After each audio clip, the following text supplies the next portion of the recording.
aula. Amém.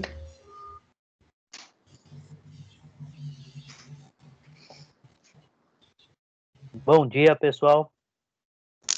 Bom dia! Bom dia.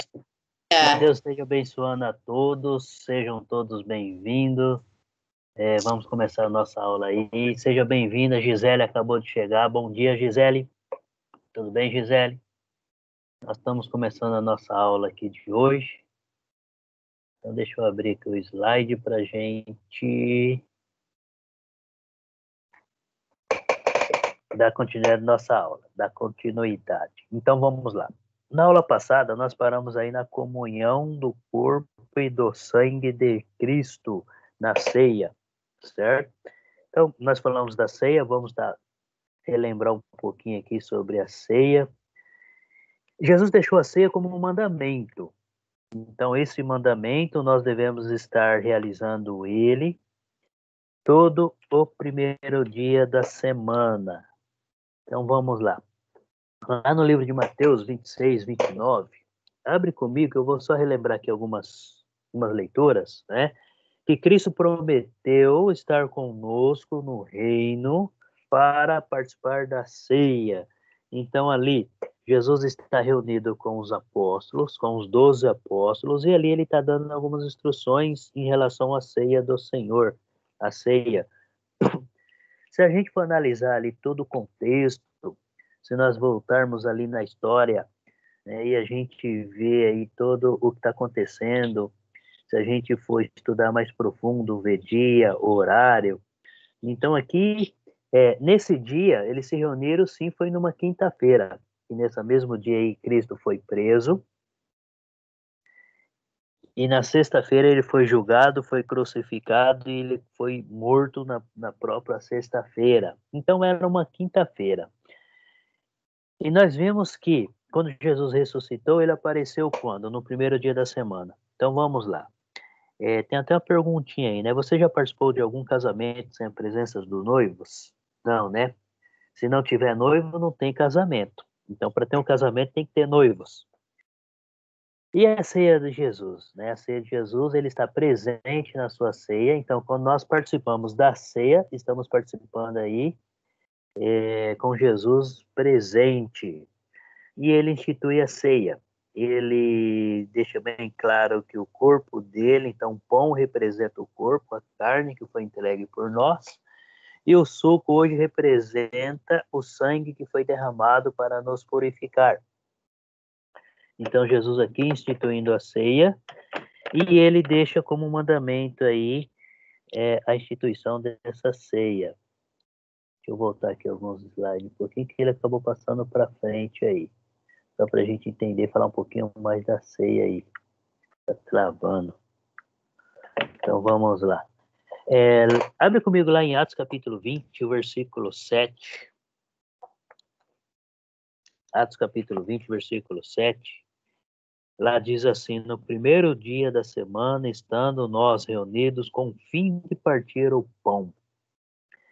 1 Coríntios capítulo 11, versículo 20, ele fala que toda vez que nós nos reunimos com a intenção de partir o pão, então devemos estar sempre em comunhão com Deus, em comunhão com os irmãos. E quando nós partimos um pão, estamos relembrando do sacrifício de Jesus por cada um de nós, por tua igreja. E Jesus deixou bem claro, né? Feliz. Ali ele conversando com os apóstolos, ele falou que vocês eram felizes, os apóstolos eram felizes porque estavam participando na presença do próprio Jesus com eles. Mas Jesus deixou bem claro que virão a crer em mim pela fé. Então ele já estava pensando em nós, aqueles que acreditarão em mim pela fé. Hoje nós sabemos que Jesus já é ressurreto, está sentado no teu trono, governando, e ele está cuidando da tua igreja. E nós temos essa plena convicção que Jesus está vivo e está cuidando de cada um de nós. Então, um dos principais objetivos da reunião no primeiro dia da semana é partir o pão ou tomar a ceia do Senhor. Abre comigo lá em 1 Coríntios capítulo 11. 1 Coríntios capítulo 11.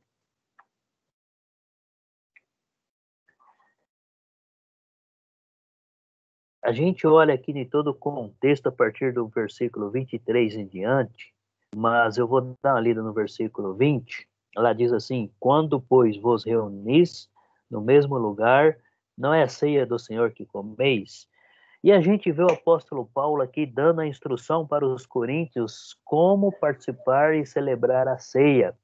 Então, no versículo 23, ele começa da seguinte maneira: porque eu recebi do Senhor o que também vos entreguei. O que Paulo está dizendo? Que não é ele que instituiu a ceia, não é ele que está ordenando ou deixando como um mandamento. Ele está transmitindo aquilo que ele recebeu de Jesus Cristo.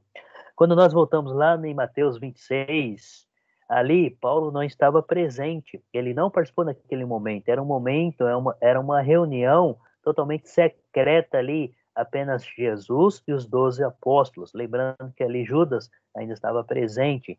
Então, era uma reunião secreta ali, era uma reunião entre eles, e ali Jesus institui a ceia.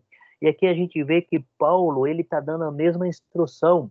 Se vocês lerem os versículos posteriores, ele está dando a mesma instrução que Jesus falou naquele dia que ele estava reunido lá. Então, a última vez que Jesus ceou aqui fisicamente, no corpo físico, antes da sua morte e ressurreição, com os apóstolos. E ele continua assim, né, que Jesus, dando graças, então ele fez uma oração, agradeceu a Deus, partiu o pão e distribuiu para todo mundo. Todos participaram. E depois, em seguida, também, ele fez uma oração e serviu o cálice. Versículo 25, lá diz assim, ó, por semelhante modo, depois de haver ceado, tomou também o cálice, dizendo, este cálice é a nova aliança no meu sangue. Nova aliança. Então, olha só, Jesus, nova aliança, fazendo uma nova aliança.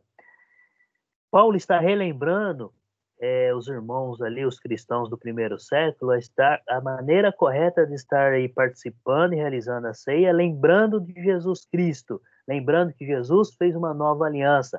Então, se Jesus fez uma nova aliança, não haveria mais necessidade de guardar a lei de Moisés. Lembrando que a lei de Moisés foi dada para os israelitas, não foi dada para as outras nações. Aí, se alguém, algum estrangeiro, alguma pessoa de uma outra nação fosse morar no meio dos israelitas, ele sim deveria estar, é claro que ele não era obrigado, mas ele era instruído para estar seguindo as instruções, as leis de Moisés, porque ele estava vivendo ali no meio do povo de Israel. Então, ele começaria a estar seguindo ali de acordo com os mandamentos dados por Moisés, os mandamentos de Deus transmitidos através de Moisés. E aqui, Paulo está relembrando que Jesus fez uma nova aliança, fez um novo concerto, um novo mandamento. Então, tudo mudou. E ele continua, fazer isto todas as vezes que o beberdes em memória de mim. Então, quando nós falamos em ceia do Senhor, estamos relembrando o sacrifício e o amor de Jesus por cada um de nós, pela tua igreja.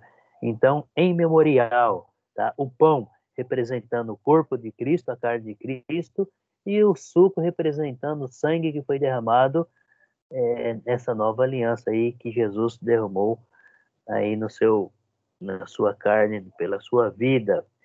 Então, como eu falei do versículo 23, Paulo está falando que ele recebeu, não é ele que está dando, ele recebeu. Então, nós sabemos muito bem que quando Paulo se converteu, ele ficou 3 anos sendo instruído pelo próprio Jesus Cristo, né? Os próprios cristãos ali onde ele estava instalado ali, ele foi aprendendo cada vez mais. Então, ele ficou 3 anos sendo ensinado aí, o mesmo período que os apóstolos ficaram com Jesus antes dele morrer, ser crucificado. Paulo, ele foi instruído após a ressurreição de Cristo, diretamente por Jesus Cristo, e ele recebeu todos esses ensinamentos e está transmitindo para a igreja de maneira correta. né? Então, o pão representa o corpo de Cristo, o suco de uva representa o sangue de Cristo na nova aliança. Ele fez a nova aliança através do seu sangue, certo? O versículo 26 aí, todas as vezes que comerdes esse pão e beberdes o cálice, anunciais a morte do Senhor até que ele venha. Então, devemos estar participando da ceia até a volta de Jesus. Então, participar da ceia é uma comemoração em memória da sua morte até que ele venha. Então, enquanto estivermos vivos, nós cristãos devemos participar deste mandamento. Quando ele fala comer indignamente, versículo 27, por isso, aquele que comer o pão ou beber o cálice do Senhor indignamente será réu do corpo, do sangue do Senhor. Então, o que significa isso, né?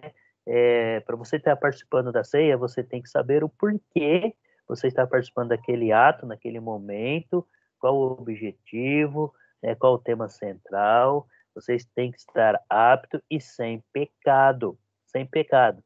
Então, vamos lá. Se sabemos que devemos participar, sabemos o dia que devemos ir, então, antes desse dia, se eu tiver algum delito, algum ato aí, eu devo estar pedindo perdão, devo estar me redimindo para ir purificado. Eu não devo ir me purificar pensando que eu vou me purificar ali na hora, no momento. Eu já devo ir em santidade. Então, e ele fala assim no versículo 28, examine-se, pois, o homem a si mesmo, e assim coma do pão e beba do cálice. Lembra que no início eu falei para a gente que nós devemos estar sempre atento às vírgulas, né? Sempre atento às vírgulas.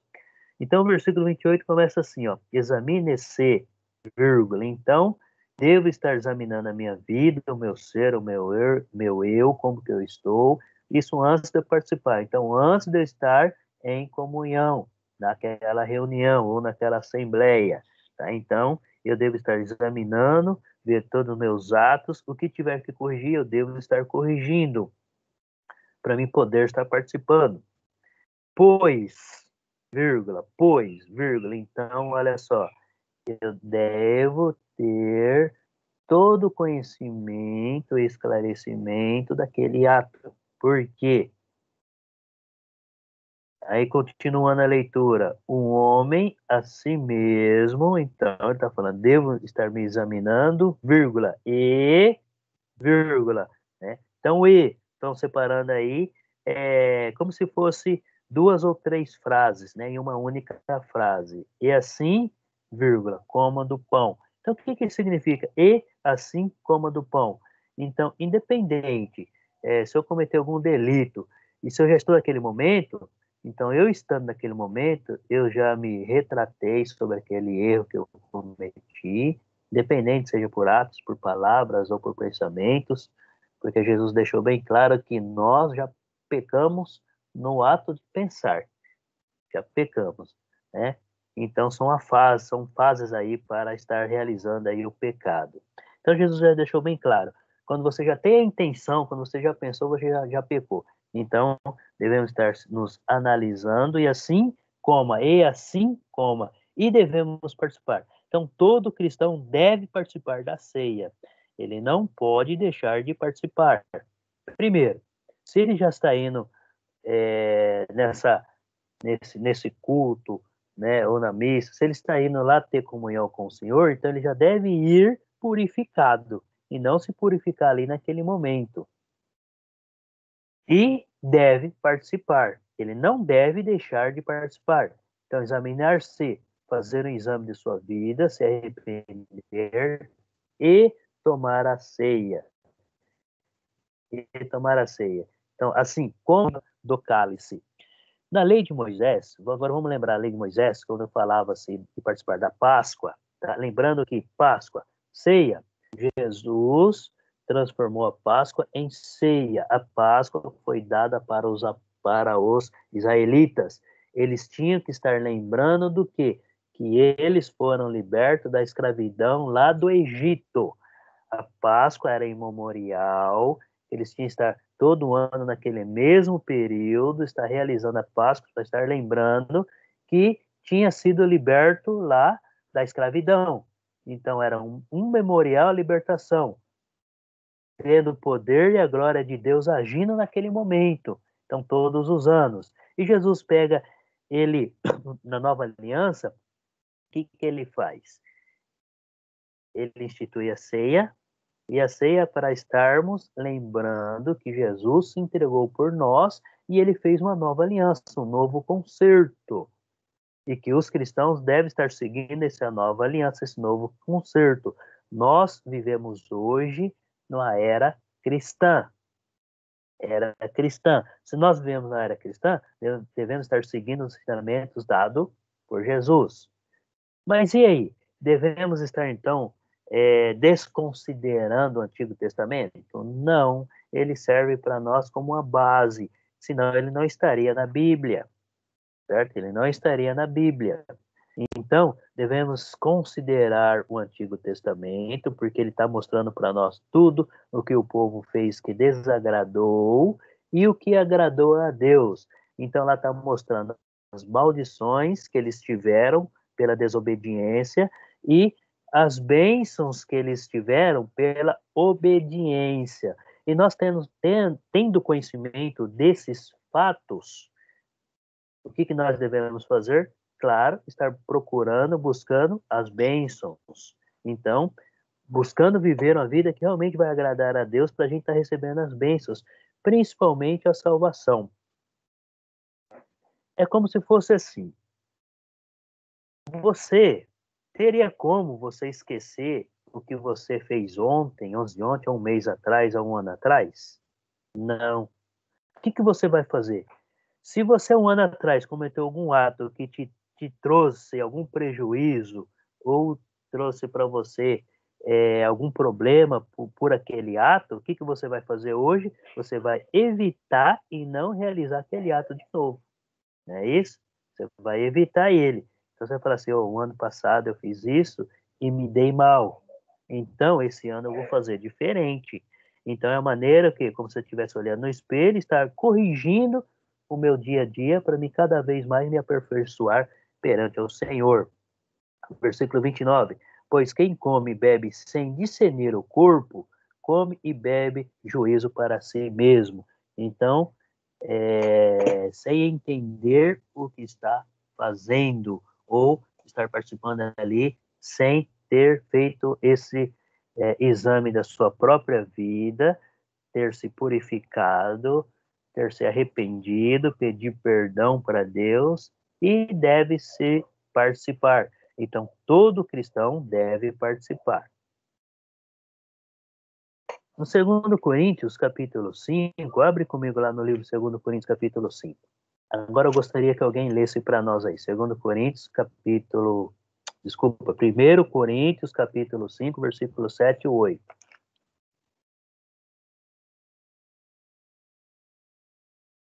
1 Coríntios 5, 7 e 8.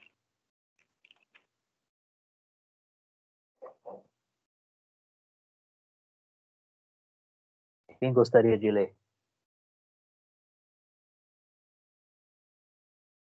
Vou ler aqui. Vai, o Everton começa hoje. Vai, Everton. Vamos fazer uma lista aqui. Seja entregue a Satanás para a destruição da carne, para que o espírito seja salvo no dia do Senhor Jesus.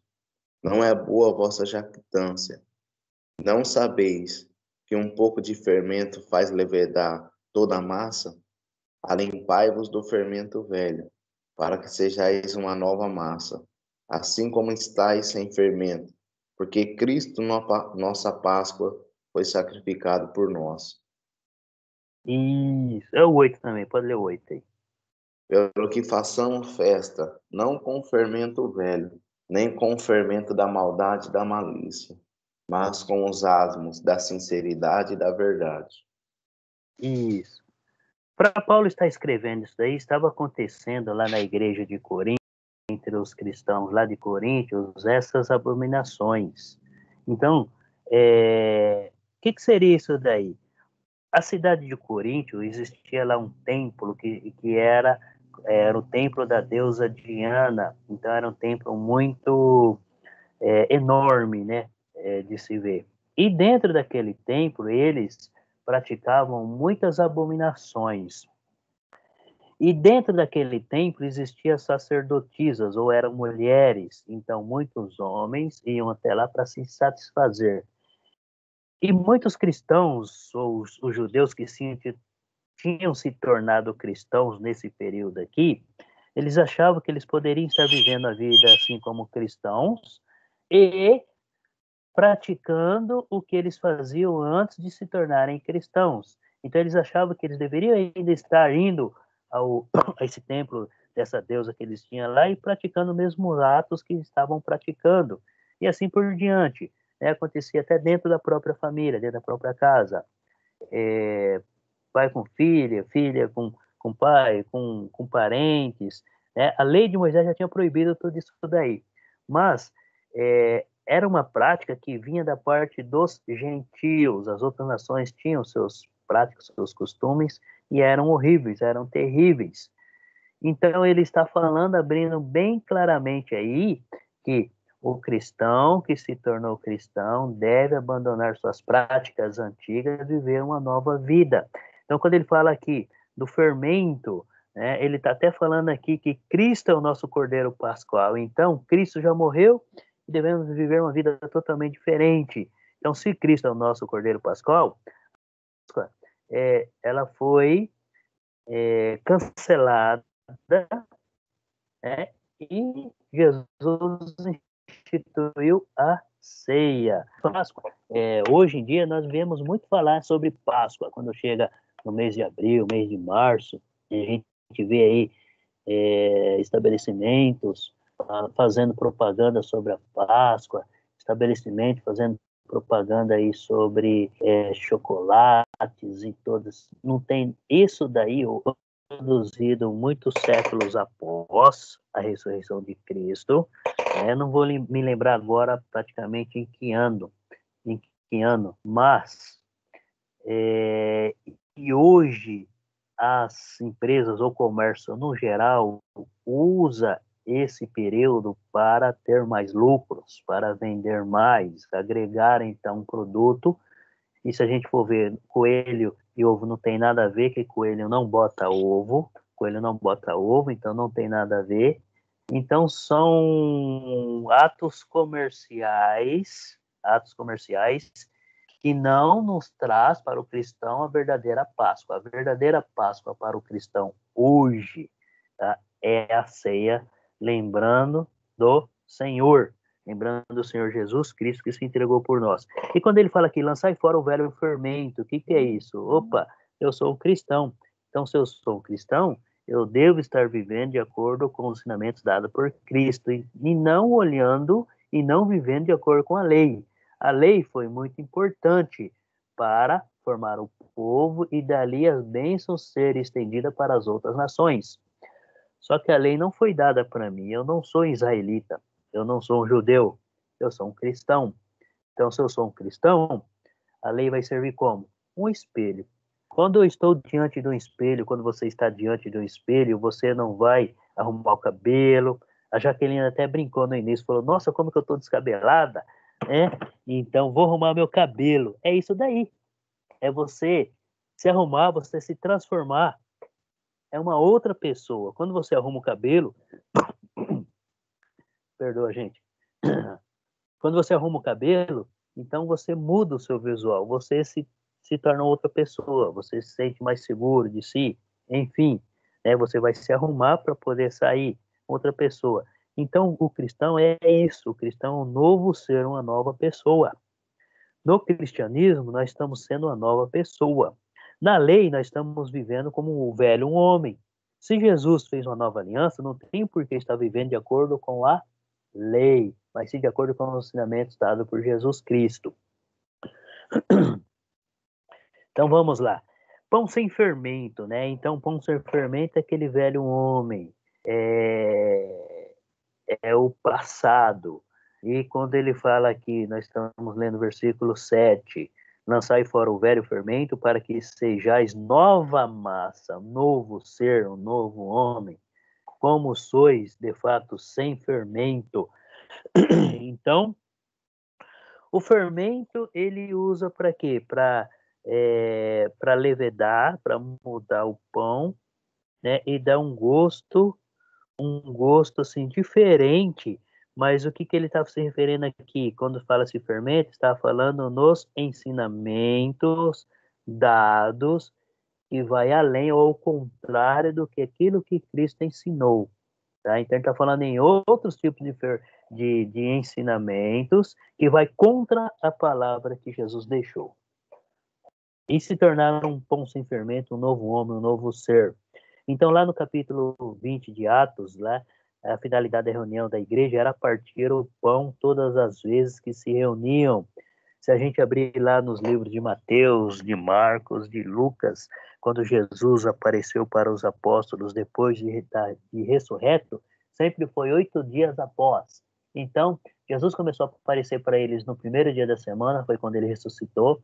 Quando Jesus ressuscitou, ele apareceu para as mulheres lá no túmulo. Depois, no caminho, ele apareceu para 2 discípulos. E depois, mais tarde, ele apareceu para os apóstolos que estavam fechados, trancados dentro de uma sala. Com medo, estavam com medo, escondido de serem encontrados pelos judeus e serem também... Eles tinham medo de serem crucificados, como Jesus foi. Eles ainda não tinham entendido, naquela situação ali, o verdadeiro propósito de Jesus ter morrido. Depois que começaram a entender e a reconhecer realmente que tinha que acontecer aquilo lá. Aí eles começaram a entender que o reino que Jesus tanto estava pregando é espiritual. É um outro reino. Então, e para participar desse reino, um homem, eu ia usar a palavra haveria, mas um homem tem a necessidade de se tornar um novo ser, uma nova criatura. Jesus deixou bem claro, para entrar no reino de Deus, deve nascer da água e do Espírito, nascer novamente. E o que significa isso, nascer novamente? É conhecer, entender, aceitar Jesus como Senhor, mudar de vida e ser batizado nas águas.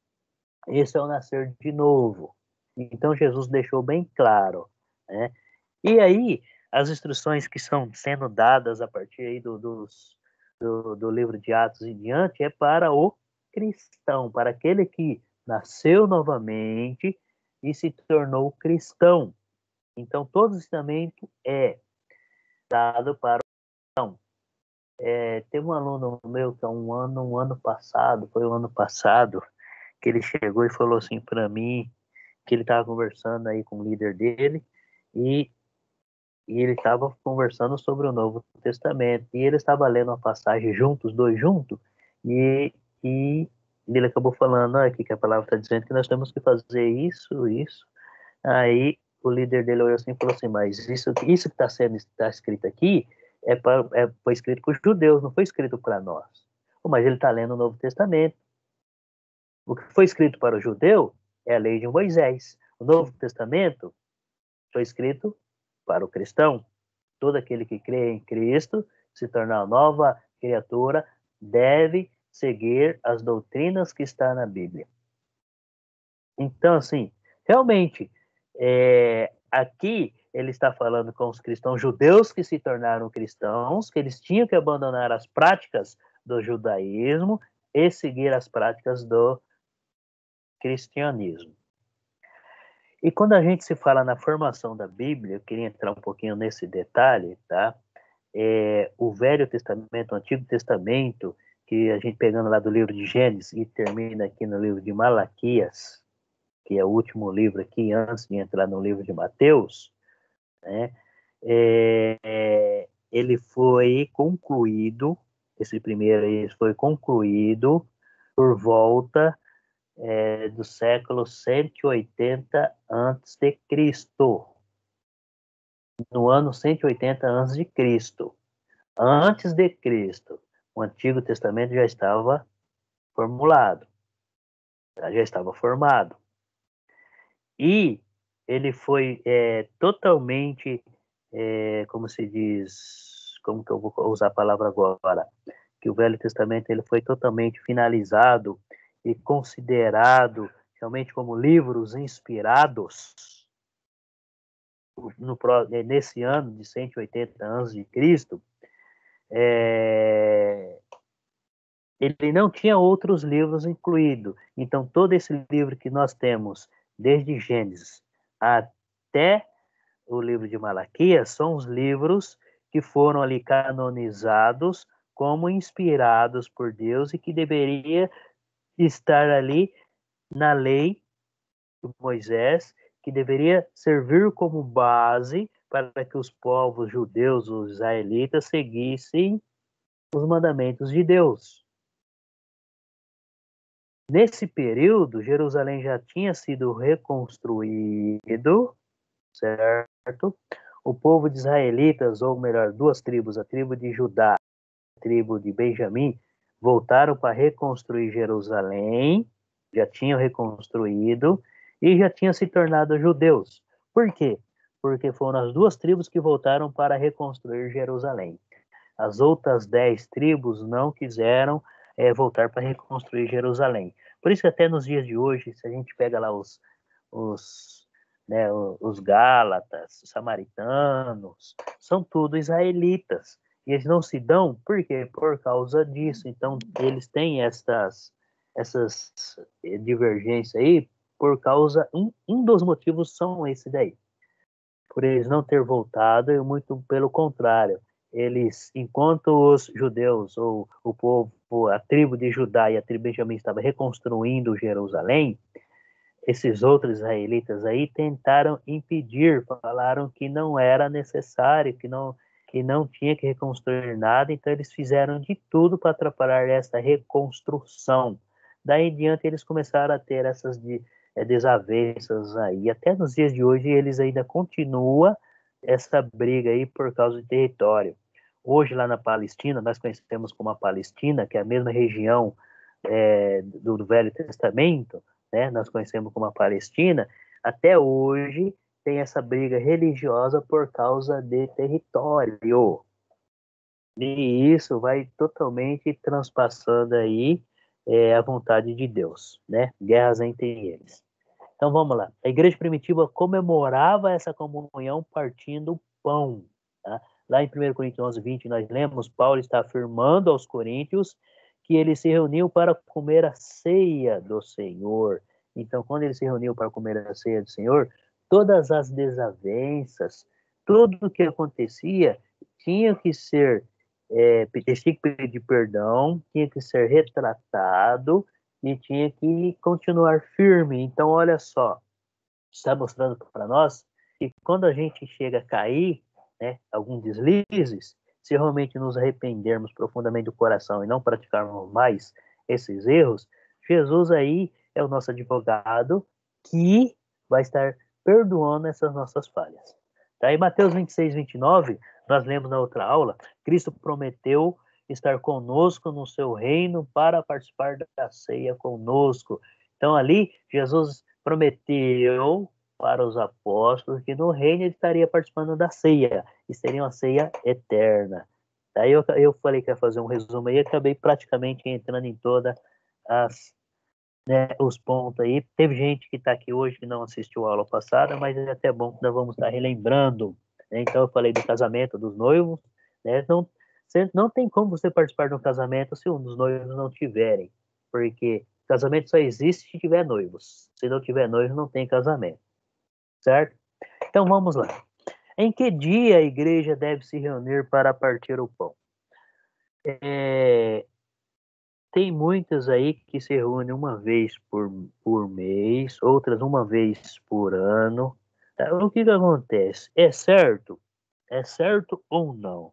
Então, se a gente for olhar biblicamente falando, a palavra deixa bem claro que nós devemos nos reunir todo o primeiro dia da semana para estar partindo o pão, lembrando Jesus Cristo. Na aula passada eu comentei, podemos então realizar um culto, uma assembleia, vou falar uma assembleia, tá? Que quando fala assembleia, são onde os cristãos estão reunidos para estar aí aprendendo, ouvindo a mensagem de Deus, louvando, enfim. Quando se fala em assembleia, podemos fazer? Podemos fazer na segunda, na terça, na quarta, na quinta, mas biblicamente falando, a ceia em memorial a Cristo foi no dia que ele ressuscitou. Então, ele ressuscitou no primeiro dia da semana. Foi o dia em que ele venceu a morte, venceu o inimigo. Ressuscitando, Cristo derrotou Satanás. Então, todo primeiro dia da semana, nós devemos estar nos reunindo. Então, em que dia que nós devemos reunir? Cristãos. Primeiro dia da semana ou no sábado? Se nós estamos vivendo a nova aliança. Primeiro dia da semana. Isso. Por que primeiro dia da semana? Porque se Jesus fez uma nova aliança e nós vivemos na era cristã, o próprio Jesus deixou bem claro que o sábado foi feito por causa do homem, e não o homem por causa do sábado. Jesus realizava curas, milagres, sinais no sábado. Mas até então, por quê? O sábado ele fazia parte da lei, da lei. Aí vocês me perguntam, mas Carlos, antes de Moisés, né, Abraão, Isaac, Jacó, eles guardavam o sábado, eles guardavam o sétimo dia. Então, isso já era antes da lei. Sim, era antes da lei, né? Moisés colocou na lei para que fosse uma obrigação e o povo sentisse-se obrigado para estar obedecendo e seguindo esses ensinamentos. Se Moisés não tivesse colocado na lei, eles não seguiriam de maneira nenhuma, porque as outras nações não seguiriam. Ah, mas esse primeiro dia da semana aí foi colocado pelos romanos. Não, não foi. O que acontece? Nós vivemos hoje no calendário criado pelos romanos, mas os egípcios tinham o calendário deles antes disso daí também. Mas hoje nós vivemos através do calendário romanos. Por quê? Porque quando Roma era o império da época, que dominava todo o mundo conhecido na época, né? Então eles colocaram sim os seus, como se diz, as suas leis. E nessas leis, os romanos eles descansavam no domingo. E isso, as igrejas acabou se adotando todas essas práticas. Mas olhando biblicamente aí, saindo fora das leis romanas, das leis do homem, né, das leis universais do homem, saindo fora desse princípio, o que a Bíblia nos ensina? Jesus apareceu no primeiro dia da semana e depois dele ter ressuscitado, ele veio aparecendo a cada 8 dias, que caía sempre no domingo, e quando ele aparecia, eles faziam a ceia junto com o Senhor. Jesus deixou bem claro, todas as vezes que se reunirem nesse dia, vocês devem estar lembrando de mim até que eu venha. Até que eu venha. E é claro que nós devemos estar lembrando de Jesus todos os dias da vida.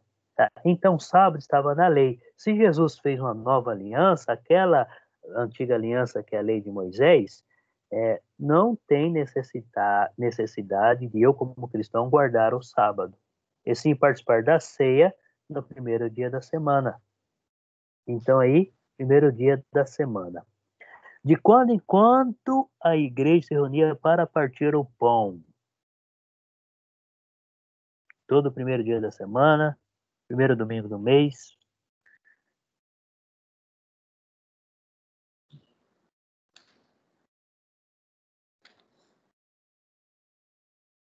Primeiro dia da semana.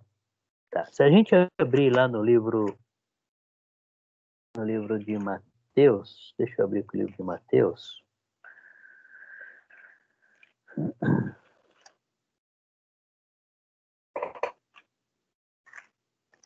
Um pouquinho aqui. Deixa eu achar aqui algumas passagens aqui para a gente só seguir aqui alguns, enriquecer o nosso vocabulário.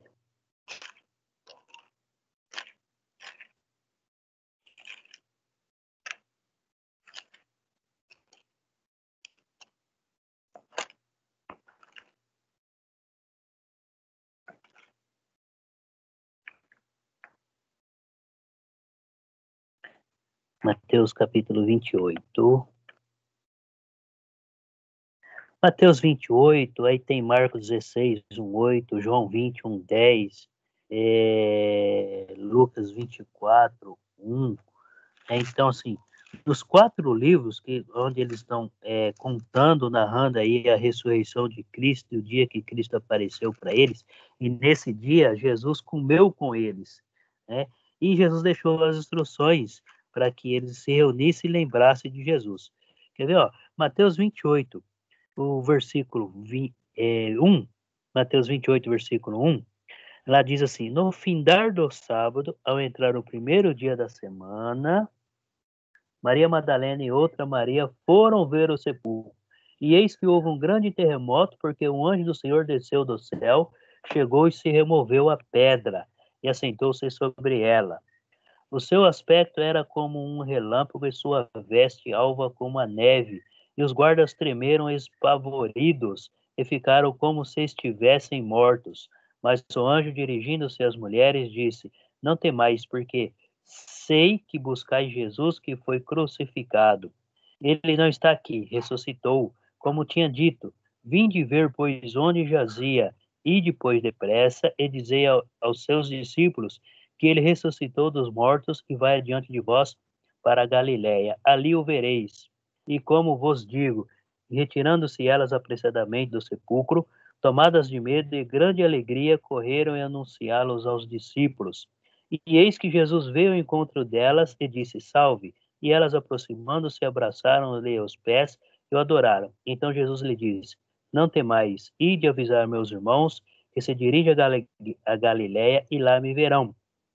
Então, aqui, todo esse fato aqui foi no mesmo dia, no primeiro dia da semana, né, que foi no domingo, e continua, ó, indo elas a caminho de guarda, foram à cidade e contaram aos principais sacerdotes tudo o que sucederam.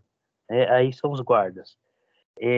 Se a gente abrir, se continuar no versículo 16, Jesus aparece aos 11. Seguiram os 11 discípulos para a Galiléia, para um monte que Jesus lhe designara. E quando viram, adoraram, mas alguns duvidaram. Jesus, aproximando, falou-lhes, dizendo: toda autoridade me foi dada no céu e na terra. Tá? Então, Lucas 24, 1, versículo 1 em diante fala, João 21 fala, se a gente abrir Lucas 24 lá, mas o primeiro dia da semana, alta madrugada, foram elas ao túmulo levando os aromas preparado. E eles estão repetindo isso daí. No livro de Marcos, voltando um pouquinho no livro de Marcos,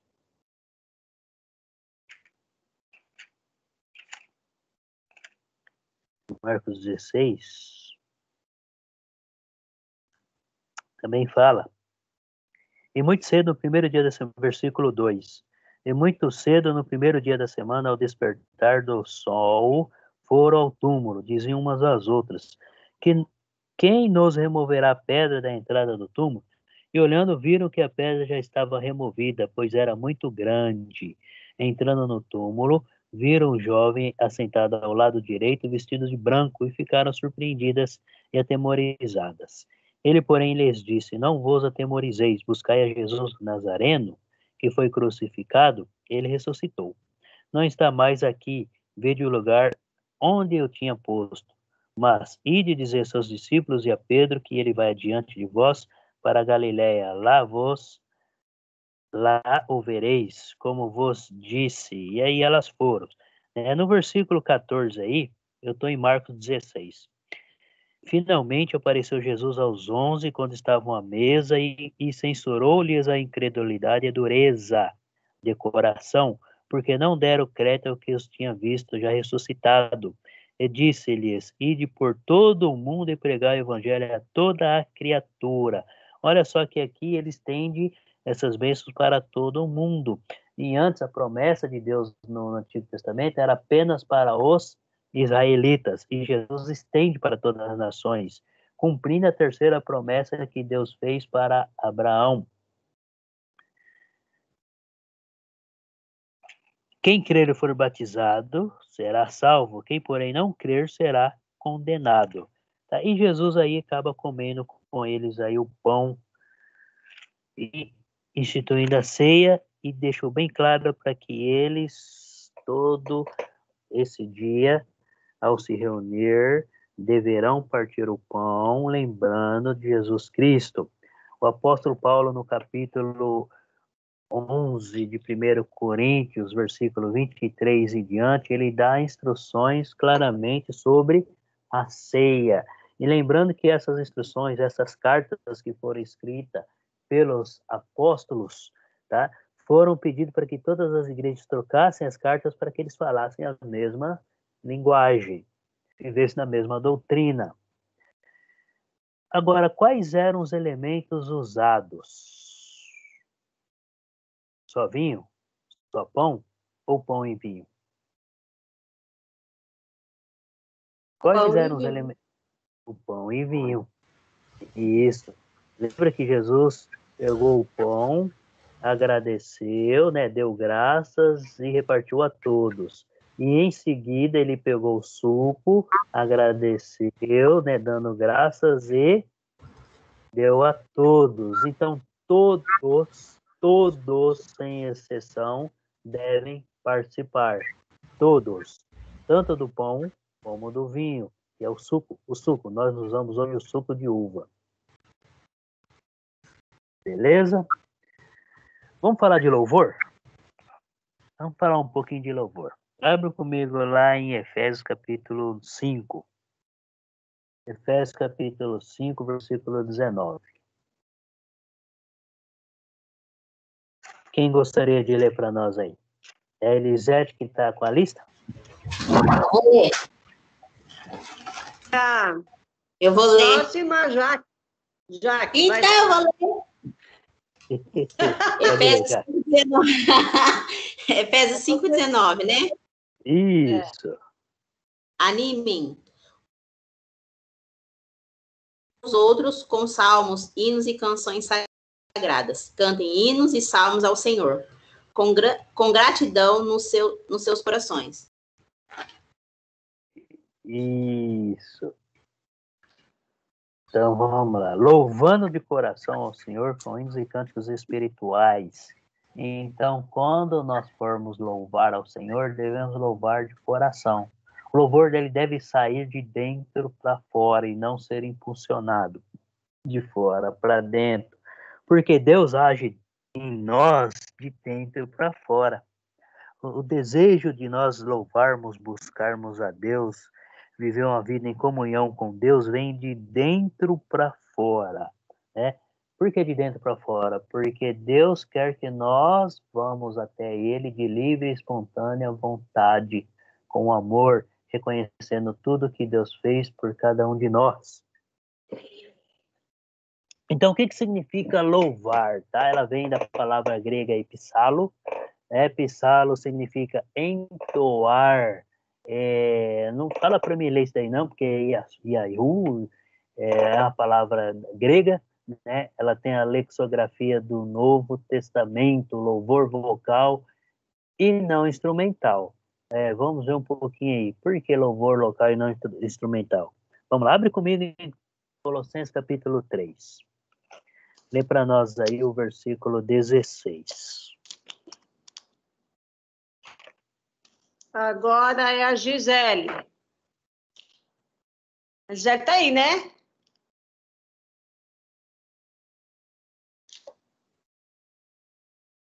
Acho que ela está só ouvindo, né, Gisele?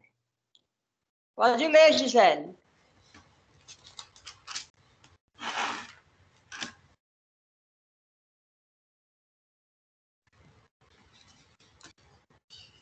Eu vou ler de novo, pode ser? Pode.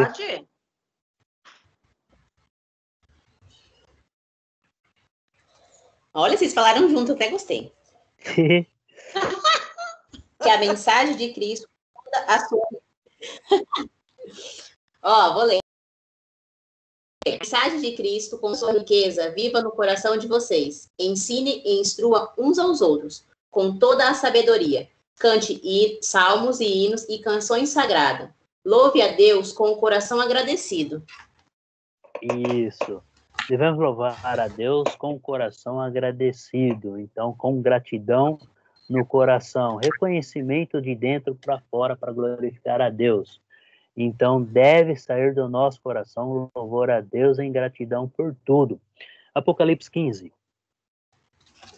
Apocalipse 15, versículo 3. Agora é Elisete. Ah, sou eu? Sim. Cadê a Gisele? Sumiu? A próxima é ela, hein? Tá quietinha. Tem que andar com nós, né, cara? É, tem que andar com nós. Tô achando aqui. 15, 3. E cantava o cântico de Moisés, servo de Deus, e o cântico do Cordeiro. Grandes e maravilhosas são as tuas obras, Senhor Deus Todo-Poderoso. Justos e verdadeiros são os teus caminhos, ó Rei das Nações. Isso, grandes e admiráveis são as tuas obras. Então, louvando, reconhecendo as grandezas de Deus, as obras de Deus que são grandes, né? E a gente vendo Deus em tudo. Volta lá no livro de Tiago, capítulo 5, o versículo 13. Tiago 5, versículo 13.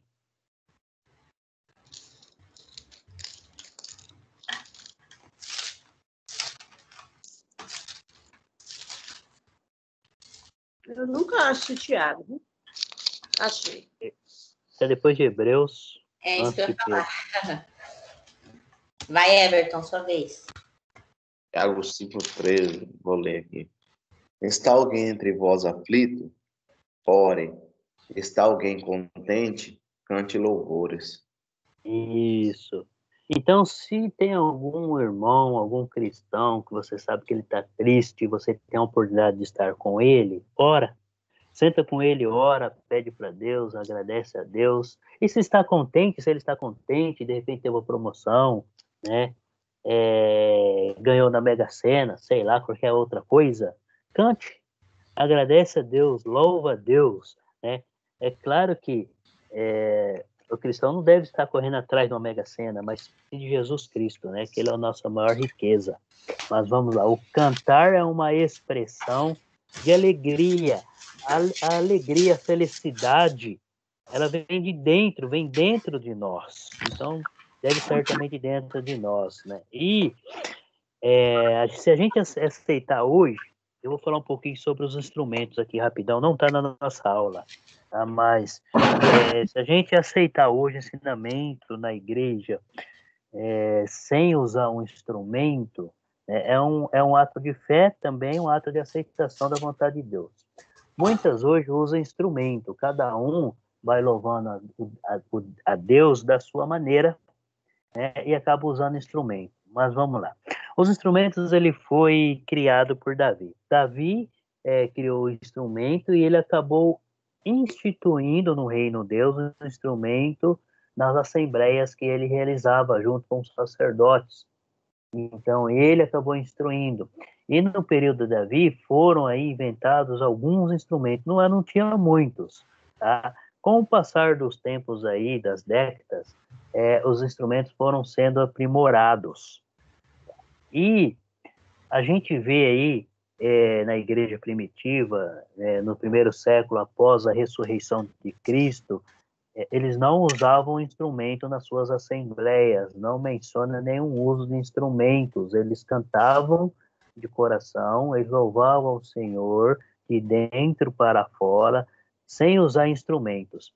Agora, se a gente entrar na história, você pode pesquisar, acho que até no Google deve ter, um instrumento, ele foi introduzido nas igrejas no século X após Jesus Cristo. Então, quando a gente fala século, cada século ele tem a permanência de 100 anos. Então, a cada 100 anos fecha um século, certo?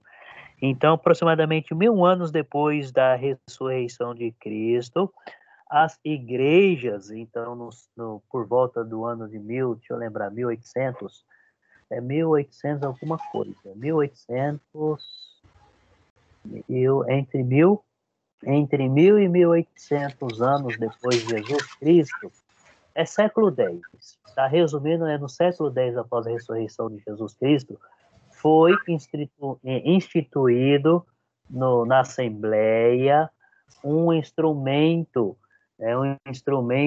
muito antigo, depois ele foi sendo aprimorado, então ele seria como se fosse aí não seria uma flauta, mas quase que fosse um violão,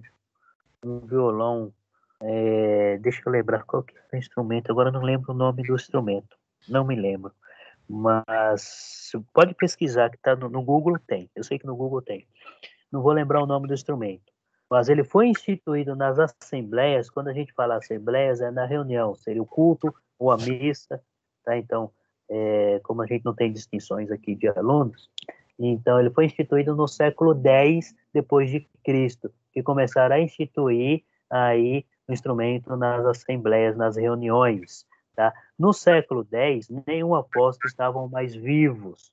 Os apóstolos, eles viveram apenas até o primeiro século depois de Cristo. O último que morreu, foi morto, de acordo com as escrituras, foi o apóstolo João, na ilha de Patmos. Quando João morreu, todos já tinham falecido aí, até o apóstolo Paulo, muitos já morreram antes. Então, João, eu não me recordo, mas ele deve ter sido no ano 70, 80, no ano, mais ou menos no ano 80, 70 para o ano 80 depois de Cristo. Então, primeiro século. O instrumento foi instituído nas reuniões no 10º século após a Cristo. Eu não vou falar toda a história agora, porque eu não me lembro toda a história, mas estou resumindo, tá? Mas eu fiz uma pesquisa semana passada sobre esse assunto no Google. O Google, ele deu uma matéria muito boa sobre isso aí também, né? Isso que eu estou falando para vocês, eu aprendi na teologia e estudando a palavra aqui, olhando todos os livros do Novo Testamento. Nós não vê nenhuma menção sobre o instrumento no uso no Novo Testamento. Se a sua doutrina, se você usa instrumento ou não vai ser eu, não vai ser outros líderes, não vai ser o líder da igreja que vai estar condenando ou levantando algum, como se diz, não vou estar julgando ninguém, não vai ser nós, vai ser ninguém. É Deus que vai estar julgando, né, quem está usando, quem não está usando, quem está seguindo, quem não está seguindo, quem está buscando, quem não está buscando, porque nós sabemos que tem cristãos que são cristãos e tem cristãos que se dizem cristãos. Então, quem que vai estar julgando cada um? É o Jesus Cristo. Ele vai estar julgando. Então, se a gente se pudermos fazer realmente aquilo que Jesus nos ensinou, será melhor para nós mesmos. Então, nós não vemos nenhuma menção de instrumento no Novo Testamento, tá? Deixa eu ver se tem algumas passagens aqui. Nós não temos nenhuma passagem falando sobre o instrumento aqui. Mas ainda vamos lá. Deus pediu para que ele construísse uma arca para a sua família. Aqui nós estamos falando da fé e obediência de Noé. Quais eram as circunstâncias que Noé poderia retrucar com Deus naquele período? Existiam todas as circunstâncias, porque o mundo estava contaminado, as pessoas estavam contaminadas, as pessoas não estavam nem aí para Deus, as pessoas não estavam dando importância para Deus, e nós vemos que Noé foi antes de Moisés, então não tinha lei, então era patriarcal, e Noé, quando ele construiu a arca, ele morava longe, muito longe do mar. Outro exemplo, tá? No período de Noé não chovia, caía apenas uma garoa durante a noite na terra para manter um pouco a terra úmida, né? Mas não chovia, não tinha chuva, o povo não conhecia a chuva. Então imagina só, Noé pela fé e pela obediência, então na fé da obediência ele acabou construindo um grande transatlântico aí, por causa da obediência. Noé não tinha ferramentas. Eu acho que esse negócio está errado aqui. O tamanho da arca transatlântica era poucas pessoas. Noé fez tudo como Deus ordenara. Então vamos lá. O que isso tem a ver com música, né? Eu estou olhando esse slide aqui, mas está falando de Noé, que Noé era diferente do que as pessoas praticavam e realizavam nos tempos dele. Ele não seguia aquilo que as pessoas realizavam durante o dia. Certo? Então vamos lá. Volta comigo lá em João capítulo 4, versículo 24. João capítulo 4, Lê para nós aí o versículo 24.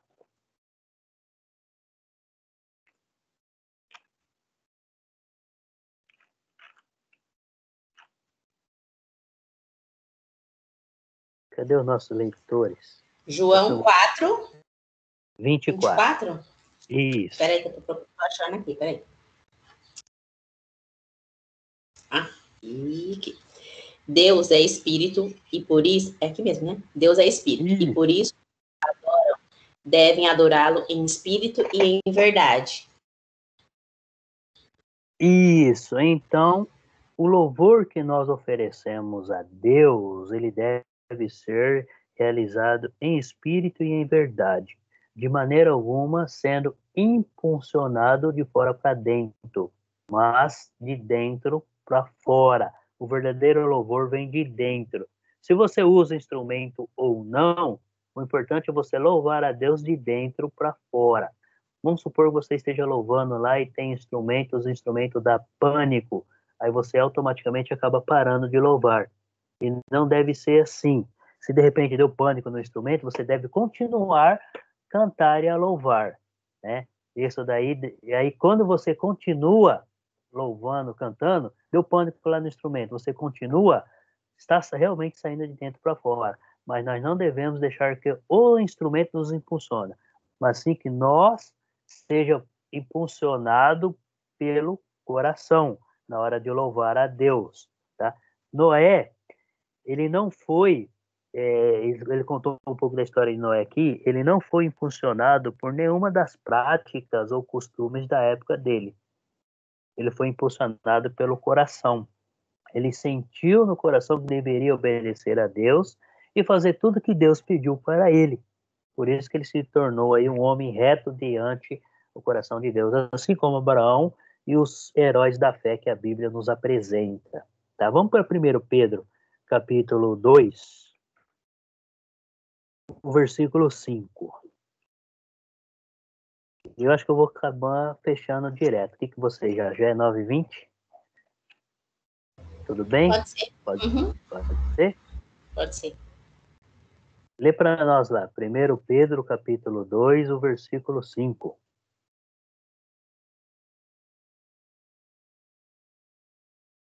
Vou ler aqui. Vós também, como pedras vivas, sois edificados casa espiritual e sacerdócio santo, para oferecer sacrifícios espirituais, agradáveis a Deus por Jesus Cristo. Vocês lembram quando... Eu vou lembrar agora de Saul, tá? Quando Saul, ele teve uma vitória aí sobre o inimigo, e todas as vitórias que ele tinha, tanto ele como Davi, eles faziam sacrifícios em agradecimento ao que Deus tinha dado para ele, a vitória que Deus tinha dado para ele. E esses sacrifícios eram sacrificados animais. E nós sabemos, quer dizer, de acordo com a lei, com o Antigo Testamento, que o único que era capacitado para sacrificar os animais em um sacrifício desse tipo e de outros, por remissão de pecado ou agradecimento diretamente com Deus, tinha que ser apenas o sacerdote. E Saul, ele cansou de ficar esperando Samuel chegar e ele acabou ele mesmo realizando o sacrifício. Foi um dos motivos principais que ele acabou perdendo aí o seu direito de reinado. Ele continuou sendo rei até a morte dele, porém Deus tirou do filho dele, dos filhos dele, esse direito e passou para Davi. E quando Saul fez isso, Samuel chegou para ele e falou assim: o que é mais importante? Você oferecer sacrifícios ou você viver em obediência a Deus? Estou resumindo, tá? Então, finalizando, Samuel fala para ele: é mais importante hoje você viver uma vida em obediência a Deus do que ficar realizando sacrifícios. E quando a gente fala em sacrifícios em obediência a Deus, nós, quando estamos com a nossa fé ligada a Deus, nós estamos nos sacrificando para agradar a Deus. Estamos nos sacrificando para estarmos próximos de Deus. Com isso, Deus vai estar derramando muitas bênçãos em nossas vidas, porque nós entramos na obediência. Então, sacrifícios, eles são agradáveis a Deus. De acordo com 1 Pedro aí, 5, cadê que eu saí da página? Por que eu saí da página? De acordo com 1 Pedro, capítulo 2, versículo 5, né? Lá diz assim, capítulo 2, minha Bíblia voltou.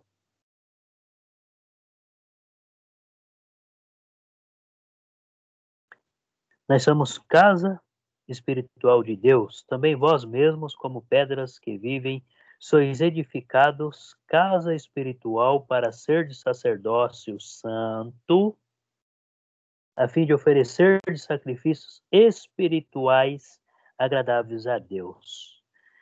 Então, quando nós participamos da ceia, do louvor, da oferta e todos os atos perante uma assembleia, nós estamos oferecendo sacrifícios espirituais que realmente vai agradar a Deus.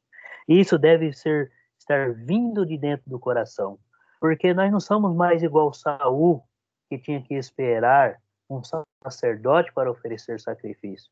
Hoje em Cristo, ele quebrou essa barreira e nós somos sacerdotes que poderemos nos oferecer como sacrifício vivo a Deus. É isso que ele espera de todos nós, que vem de dentro de nós. Deus não quer forçar ninguém. Abre comigo lá no Romanos capítulo 12. Romanos capítulo 12, aí lê para nós o versículo 1 e o 2.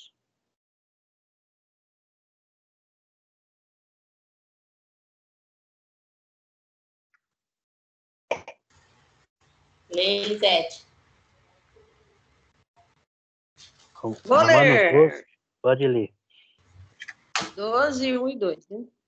Isso. Portanto, irmãos, rogo pelas misericórdias de Deus que se ofereçam em sacrifício vivo, santo e agradável a Deus. Este é o culto racional de vocês. Não se amoldem ao padrão deste mundo, mas transformem-se pela renovação da sua mente, para que sejam capazes de experimentar e comprovar a boa, agradável e perfeita vontade de Deus. Isso. Nós devemos estar renovando a nossa mente com Deus e procurar aquilo que vai agradar a Ele, né? Se a gente for fazer algo que não agrada a Deus, nós não devemos estar fazendo. Se a gente for ler o livro de Malaquias, lá Deus está condenando o povo porque eles estavam oferecendo aí sacrifício de animais sem defeito, então estava totalmente fora do padrão, animais com defeito, né? Que o sacrifício para os israelitas estar oferecendo para Deus tinha que ser animais sem defeito.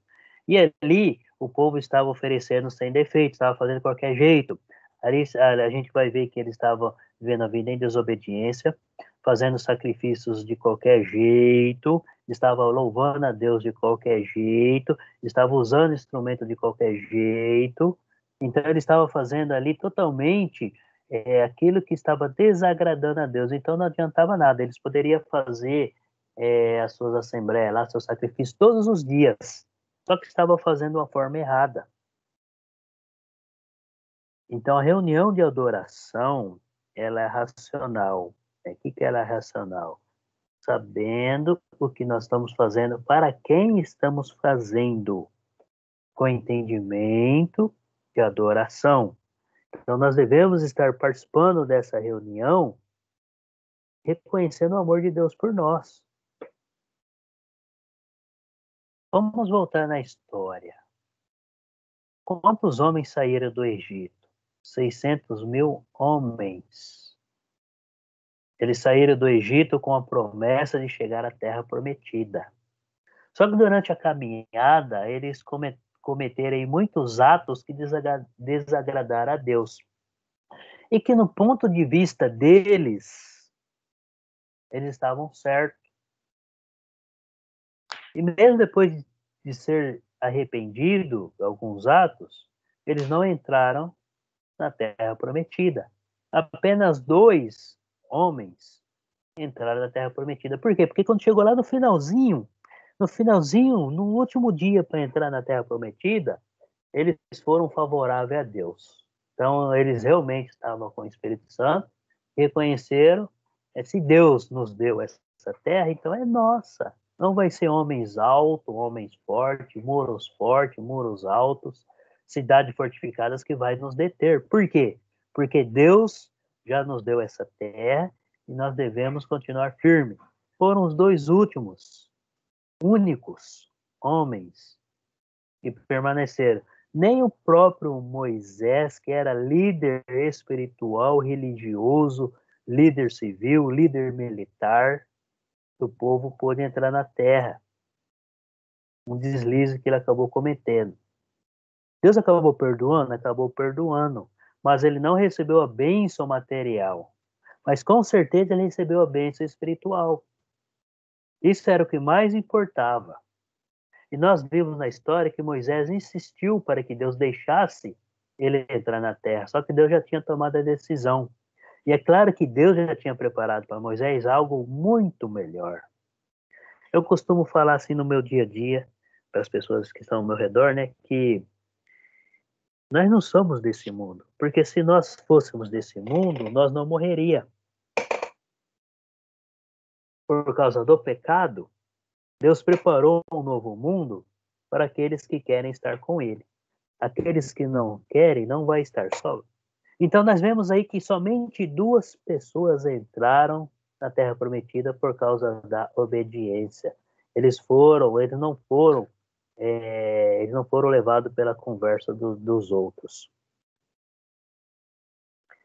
A igreja primitiva, ela somente música vocal em seus cantos. Nós não vemos nenhum versículo falando que eles estavam usando instrumento nas suas assembleias. Vocês podem analisar aí versículo por versículo no Novo Testamento. A música instrumental não é mencionada em uma única vez. Ela é mencionada no Antigo Testamento. No Novo, não. Portanto, a igreja não tinha permissão e nem nenhuma orientação sobre o uso de algum instrumento. Tá? Então, como eu disse, o instrumento ele foi instituído na igreja. Já existia instrumento, mas não era usado nas assembleias. Começaram a usar no século X, depois de Cristo. Abre comigo no livro de Tiago, capítulo 5, versículo 13.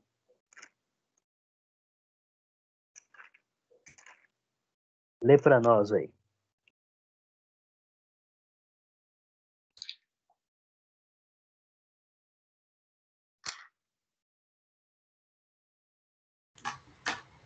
A gente leu agora há pouco, né? Se alguém de vocês estão sofrendo, orem. Se alguém está contente, cante hinos de agradecimento. Isso. Se você ler os versículos posteriores e anteriores aí, não está falando nenhum uso de instrumento. Não menciona os instrumentos. Hebreus 13, 15. Volta lá no livro de Hebreus.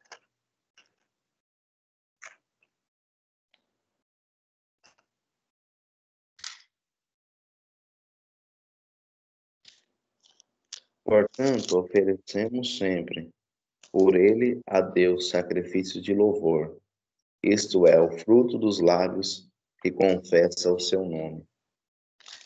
Isso. Eu não estou querendo dizer para vocês, né, que está certo ou está errado usar o instrumento na igreja. Eu estou falando para vocês que nas escrituras do Novo Testamento não menciona em nenhum momento o uso de instrumentos. Então, se você usa ou não instrumento onde você congrega ou os líderes lá, não vai ser eu que vou estar julgando, porque quem sou eu? Eu não sou nada, não sou ninguém, né? Se eu uso ou não instrumento na onde eu congrego, quem que vai estar julgando? Vai ser Deus. Então, todos os nossos atos, seja ele bom ou seja ele mau, perante os olhos de Deus, é Deus que vai estar julgando cada um de nós. Então aí, nos versículos anteriores, versículos posteriores, está falando de louvor. Não menciona nenhum tipo de instrumento. Ele está falando aqui louvores de lábios. de lábios vindo do coração, certo? Vindos do coração, confessando o nome de Jesus como nosso Senhor. Volta lá no livro de Efésios comigo de novo, capítulo 5, versículo 19. Algumas passagens que falam de louvor, tá? Quando nós estamos louvando ao Senhor. Então, nós pegamos aí, quando estamos em uma assembleia, uma reunião, devemos estar agregando aí, no primeiro dia da semana, a ceia, o louvor, e logo em seguida vamos falar da oferta também, tá bom? Então, lê para nós aí, Efésios 5, versículo 19.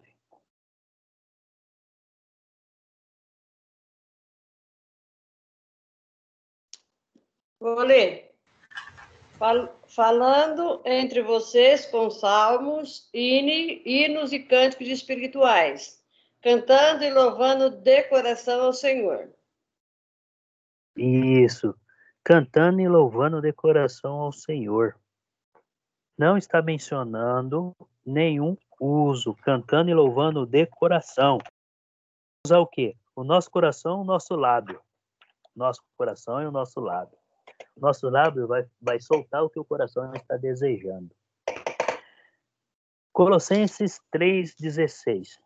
São passagens que nós já lemos, né? Mas vamos estar relembrando, porque até então, quando nós lemos aí esse Efésios, né, do Tiago 5,13, nós estamos, a primeira vez nós falamos de um outro ponto. Na segunda vez já falamos de um outro ponto, né? Então vamos lá, Colossenses capítulo 3, versículo 16.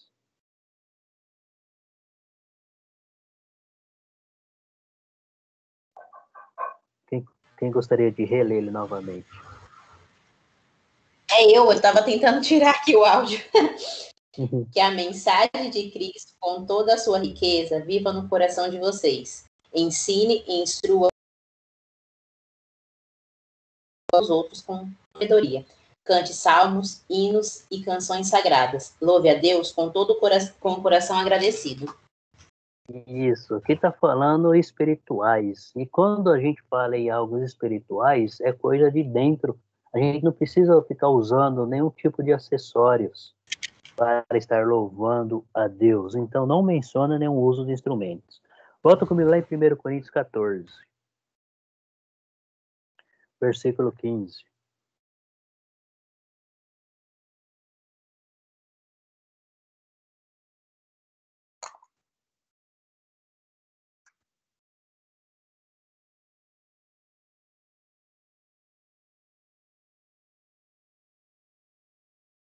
Vou ler aqui, professor. Pode ler. E farei, pois, orarei com o espírito, mas também orarei com entendimento. Cantarei com o espírito, mas também cantarei com entendimento.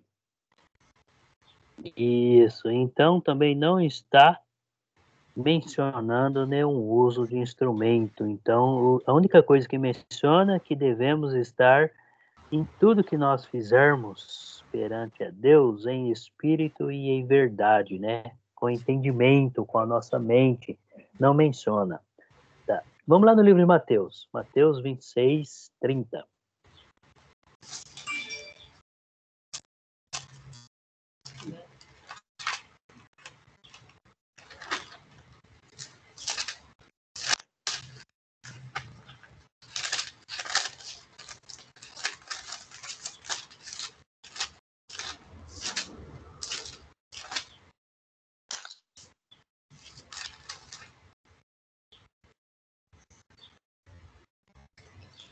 Mateus? Pode. 26, 30. Depois... Só que eu vou ver errado, não está certo. Depois de terem cantado um hino, saíram para o Monte das Oliveiras. Isso, não menciona nenhum instrumento, tá? Então vamos fazer uma comparação aí, tá? As diferenças entre o louvor do Velho Testamento e da Nova Aliança. Então, no Antigo Testamento, no Velho Testamento, o templo ele era físico, né? No Novo Testamento, o templo é espiritual. Então, Jesus fez uma transformação, uma nova aliança. No Velho Testamento, o tabernáculo era no tabernáculo, está lá no livro de Êxodo, ou o templo na época de Salomão. No Novo Testamento é a igreja e o cristão. 1 Coríntios 3,16, depois vocês dão uma lida aí, 1 Coríntios 6,19. Então, quem que é o templo, a adoração espiritual, somos nós, a igreja reunida. No Antigo Testamento, sacrifícios eram físicos, animais eram sacrificados por todo tipo de sacrifício, seja por perdão dos pecados, seja por purificação, animais eram sacrificados, animais sem defeito, de 1 ano de idade, de preferência não, macho, tinha que ser macho. E no Novo Testamento são sacrifícios espirituais, nós lemos lá Romanos 12, 1 e 2, e o louvor nós lemos também Hebreus 13, 15, louvor espiritual com Deus. Quando nós falamos em Novo Testamento, nós estamos falando de uma vida espiritual com Deus, nos preparando para uma vida espiritual.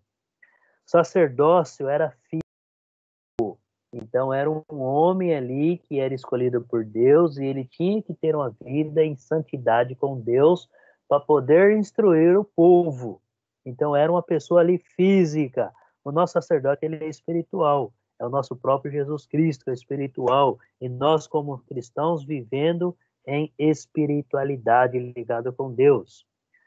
A circuncisão era física. Isso daqui era a maneira que os judeus usavam para adorar a Deus, tá? Os israelitas. Vou falar israelitas porque engloba todas as nações, as 12 tribos de Israel. Tá? As 12 tribos de Israel, não todas as nações. Mas eram uma circuncisão física. E no Novo Testamento?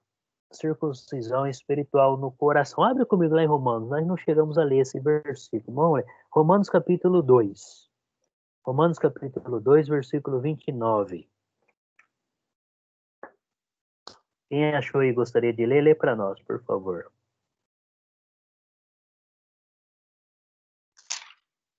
Romanos 2, 29?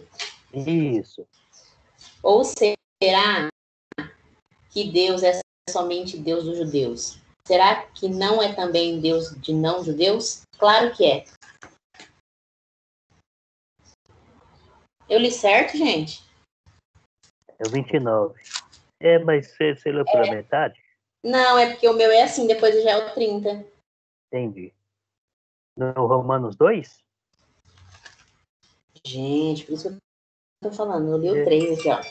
É 2, 29, é isso? Isso. Ah, tá, agora sim. Eu sabia que estava lendo errado. Ao contrário, o verdadeiro judeu é aquele que é judeu. Por dentro, aquele que tem o coração circuncidado. E isso é uma coisa que o Espírito de Deus faz e que a lei escrita não pode fazer. Essa pessoa, sim, é aprovada por Deus e não pelas outras pessoas. Isso. Então, vamos lá. O judeu, ele é exteriormente. Então, o judeu era conhecido por causa do seu físico externo, suas roupas, né? Enfim, a circuncisão era física, era na carne. Então, como que era feita a circuncisão? Lembra que o menino com 8 dias de nascido, ele tinha que ser circuncidado. E todo o estrangeiro que passavam viver no meio do povo de Israel e aderiam aos costumes dos israelitas, eles tinham que ser circuncidados também. Então, para participar do judaísmo, tinha que ser circuncidado fisicamente. Tá? Então, a circuncisão era física. E Paulo está dando a instrução aqui que a circuncisão é espiritual, está no coração.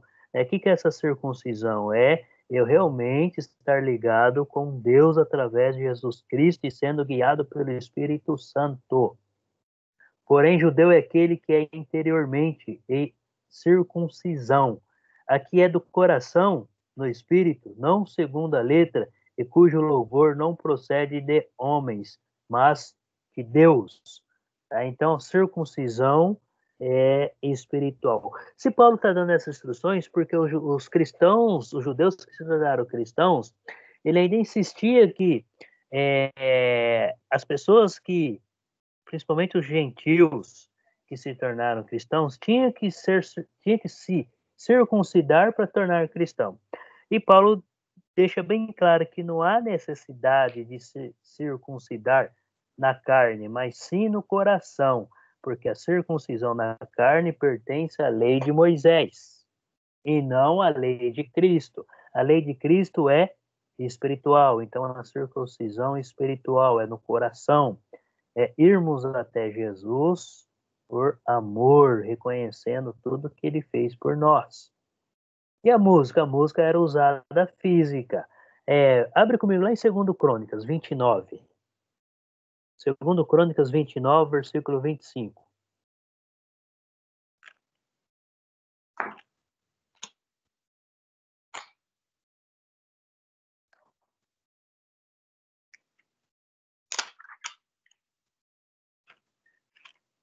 Quem achou aí que gostaria de ler para nós, pode ler. 2 Crônicas, capítulo 29, versículo 25.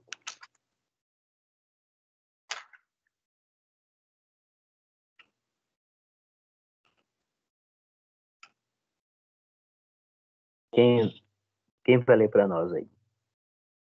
Eu vou ler aqui. E pôs os levitas na casa do Senhor com símbalos, com alaudes e com harpas, conforme o mandato de Davi e de Gade, o vidente do rei, e do profeta Natã, porque este mandado veio do Senhor por mão de seus profetas. Isso. Então vamos lá. Segundo mandato de Davi. Davi era um homem. E de Gade. Gade era um vidente do rei. O vidente não é aquele que previa o futuro, não. O vidente era aquele que ele recebia, Deus falava com ele e ele transmitia a mensagem que Deus tinha para passar para Davi.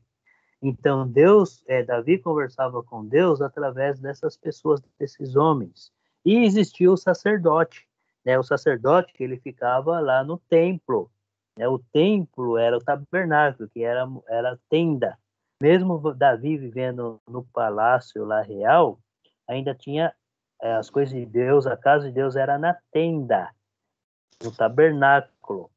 E o sacerdote tinha que ficar no tabernáculo, enquanto Davi tinha lá o seu mensageiro de Deus, o seu vidente, que recebia a mensagem de Deus, Deus falava com ele, então tinha que ser um homem santo, purificado, né, escolhido por Deus para estar aí repassando essas mensagens para o rei Davi. Então era dessa maneira que Davi conversava com Deus.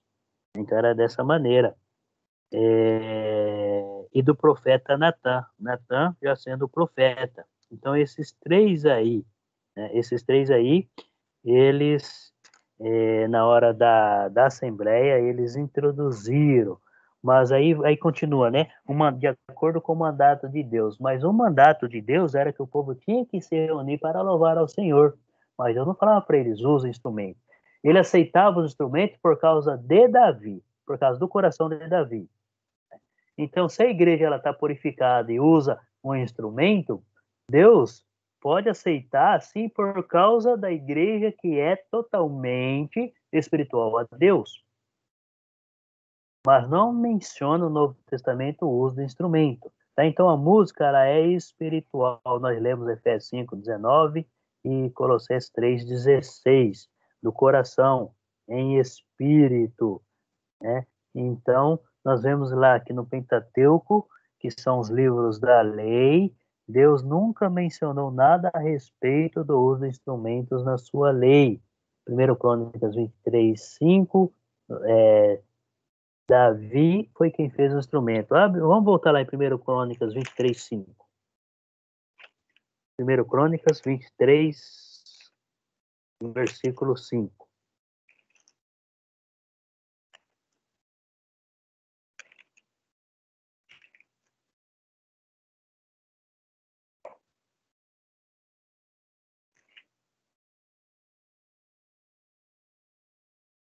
Quem gostaria de ler para nós aí?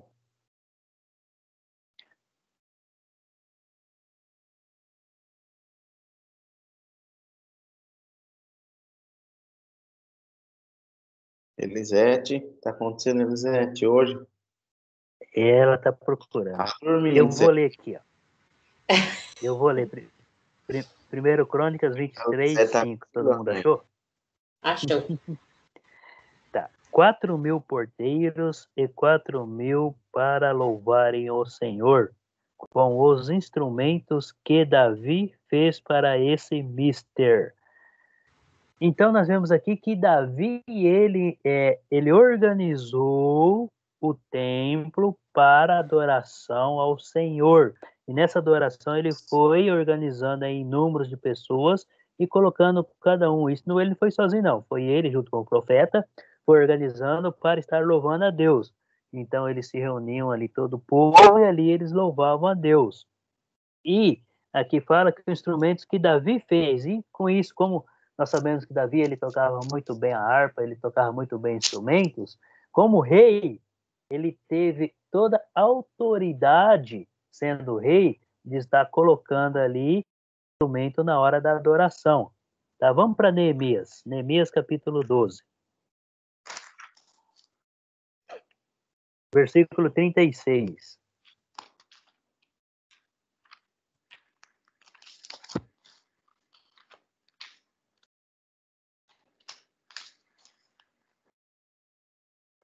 Neemias, nós vimos a história de Neemias ali, fizemos um resumo praticamente, então foi quando eles voltaram, reconstruíram Jerusalém, certo? E nessa reconstrução de Jerusalém, reconstruíram o templo, e ali eles organizaram novamente aí a adoração a Deus.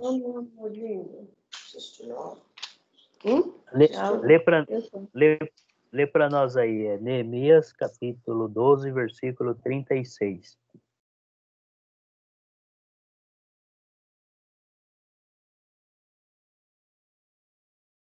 Cadê os nossos leitores?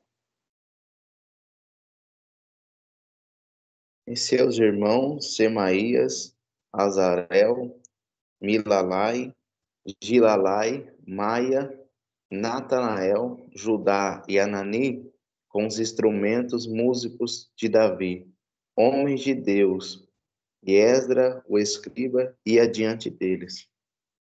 Isso, Deus aceitava por quê? Por causa de Davi, que Davi era um homem de acordo com, andava de acordo com o coração de Deus, mas aqui está falando que os instrumentos eram de Davi.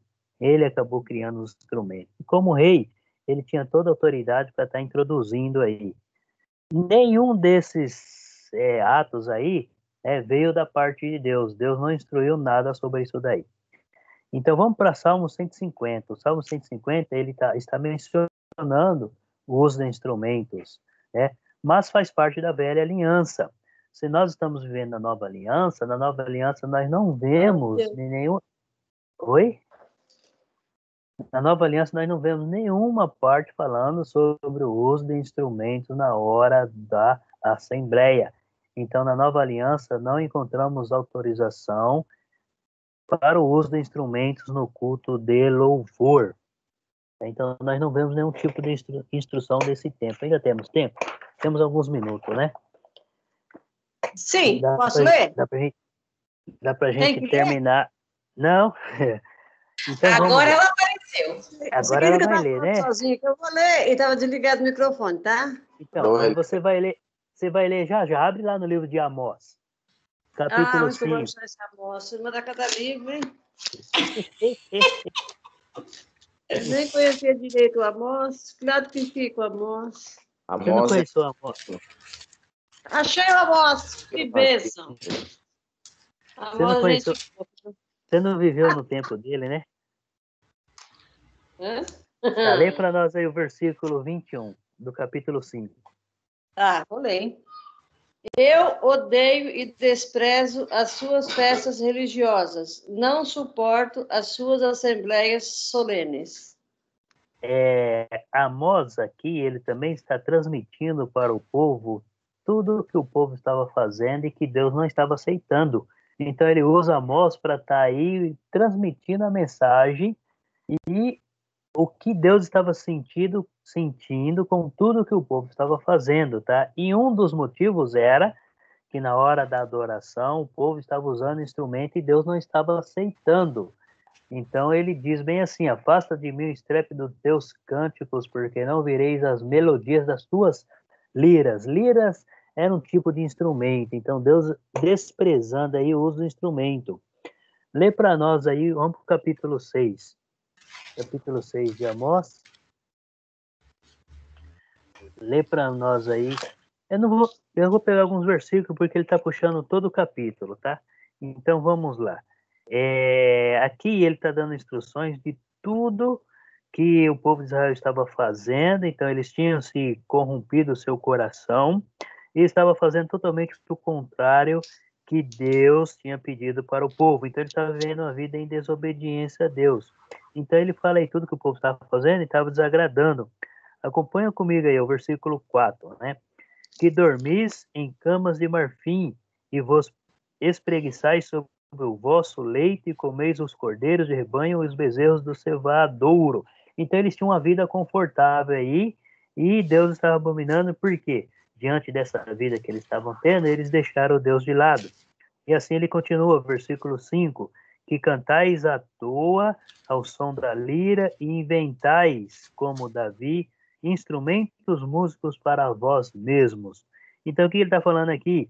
Que eles estavam inventando outros tipos de instrumentos, assim como Davi também fez. E ele está falando que ele está rejeitando aí o uso, um dos motivos, tá? O uso do instrumento, então, ele estava rejeitando. Mas por quê? Porque o povo estava vivendo a vida em desobediência. Deixa eu voltar aqui, que eu acabei pulando aqui o livro de João. O que eu fiz aqui? Eu fui para frente e voltar para trás. Então, vamos lá. Abre lá em 2 João 9. 2 João 9, está lá? Próximo Apocalipse.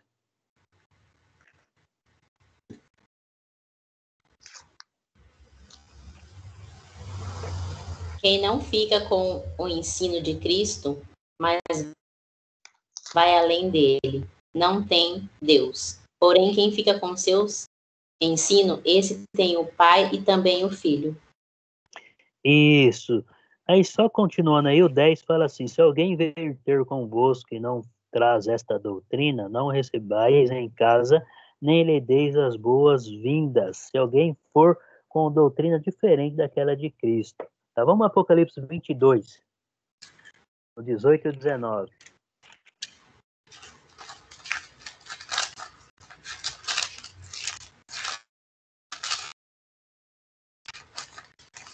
Eu vou ler aqui, tá?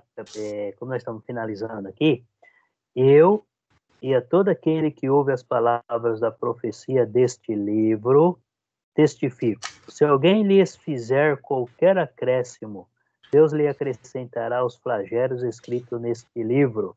E se alguém tirar qualquer coisa das palavras do livro desta profecia, Deus tirará a sua parte da árvore da vida, da cidade santa e das coisas que se acham escritas neste livro. Interessante que João fala assim, eu e todo aquele. Então, mesmo se fosse João, se ele chegasse falando algo além daquilo que Cristo ensinou para ele, realmente estava aí destituído da glória de Deus. Então vamos lá. João Calvino foi um presbiteriano, ele era contra. John Wesley, metodista, Martinho Lutero, todos esses no início aí, eles foram contra o uso de instrumentos na igreja. Nós conhecemos aí João Calvino, né, o fundador da igreja presbiteriana, John Wesley, da igreja metodista, Martinho Lutero. Então, são fundadores de igrejas. Só que nós sabemos muito bem, aí já não são igrejas, são doutrinas. Nós sabemos muito bem que o fundador da igreja é Jesus Cristo. Então, com a briga, né, depois, passando o primeiro século, já partindo aí por terceiro século, que houve foi quando a igreja se dividiu, né, e vários líderes aí acabou cada um indo por um lado, aí foi formando aí as igrejas. Então, esses líderes na época aqui, eles eram contra o uso de instrumentos. eles eram contras. E esses instrumentos, até na própria igreja deles, foram instituídos, ou foram introduzidos no século X. Aqui, nós estamos falando do século III ao século IV. Século III, século IV, né, finalzinho do século IV aí. Então, por o século X, ainda tinha muitos anos ainda para frente. Né? Pegando o século III, o século X são 7 séculos, então 700 anos ainda para frente. Foi quando foi instituído aí o uso do instrumento. Esses homens eram contra o uso de instrumentos. No período deles, eles não usavam instrumento na igreja. Tá? Bom, eu vou terminar por aqui, porque esse próximo tópico aqui está falando da oferta e da contribuição. Então, eu vou só finalizar a gravação e eu vou ficar aberto aqui para a gente conversar um pouquinho. Que todos aí tenham uma boa semana. Continua a leitura bíblica, tá, gente? Lê, não cansa de fazer as leituras, não cansa, porque para nós crescermos espiritualmente, estar buscando a Deus cada vez mais, é conhecendo a palavra. Ô, Gisele, mostra a sua cara aí para nós. Essa Elisete